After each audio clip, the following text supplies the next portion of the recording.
Can I just suggest we have got a second debate later, so if we can just work towards that. I would say up to 10 minutes, but of course we've got another front bencher first. Deidre. Mr. Speaker, happily my contributions are confined to the content of this bill, so they will be quite a lot shorter than previous, and revolutionary indeed. So here we are again. Oh, well, and firstly, actually, I must say welcome to the Shadow Secretary of State, the new Shadow Secretary of State, to his place. I congratulate him on taking on that important position, and I look forward to working with him in the future. And I would ask that he please pass on my best wishes to his colleagues who I very much enjoyed working with in the previous Parliament. Thank you. So, here we are again, Madam Deputy Speaker, just as I predicted back in the good old days when we were discussing the old Agriculture Bill. That, as some members here will recall, was legislation we were told was absolutely essential before Brexit. Now, it turns out it was only absolutely essential until the Prime Minister fancied an election. And here we are with emergency legislation done in a rush to cover the government's failure to plan ahead. Now, some Scottish Tory MPs, no longer with us, of course. Indeed, none of those left are even in this chamber to hear this debate, which rather surprises me.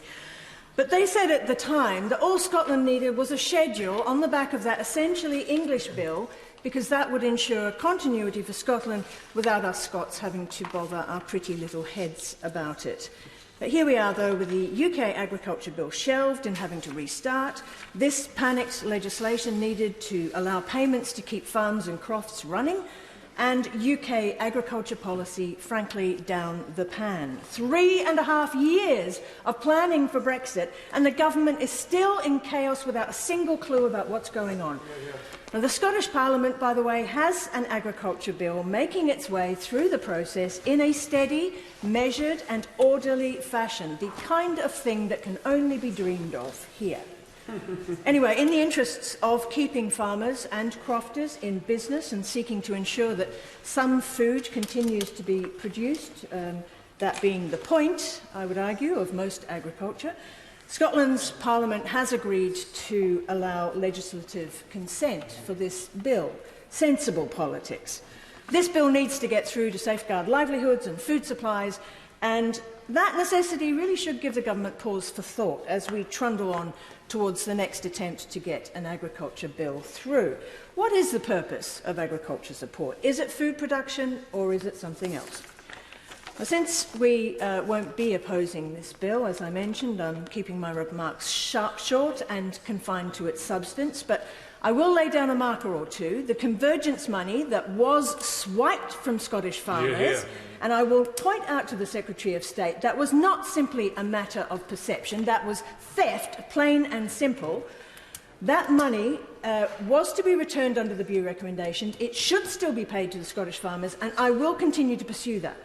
They should also be paid interest and compensation for the initial theft, but I frankly hold out no prospect of that happening. Now, Clause 5 will allow an uplift in the monies paid to farmers, given the chaos that Brexit is bringing and the shutting off of the mainland EU markets by this government's actions. We will be looking for that money to get a substantial boost just to keep the farming lights on. Scottish farmers and crofters have seen a succession of Tory promises made and discarded in recent years, and that will not be allowed to continue.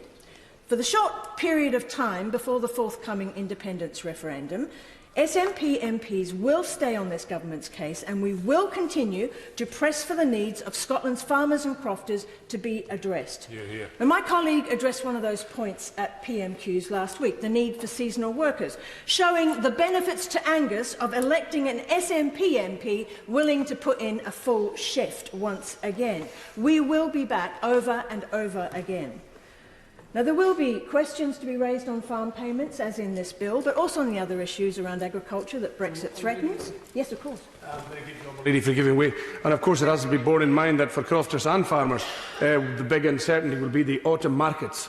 If indeed the EU, there are tariff barriers and trade hurdles within, and that really should be leaving an open-ended check for the gamblers of the UK government who've given blithe assertions that all will be fine. But if it's not fine, it shouldn't be the crofters and farmers that pay. Absolutely agree with my honourable friend. This could have those tariffs could have a shattering impact on many of our most important industries, agricultural industries in Scotland, and this government should be fully aware of the recompense that it should be making to those farmers and crofters in that, as a result of that possibility.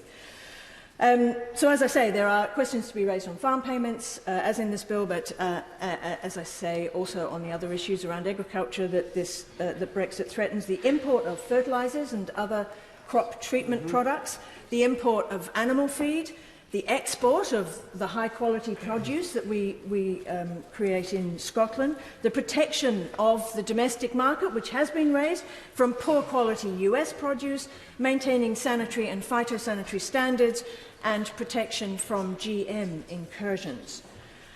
Brexit's Pandora's box is open, and the Furies are taking flight. What hope remains for England is unclear, but Scotland has an option that we are likely to exercise soon.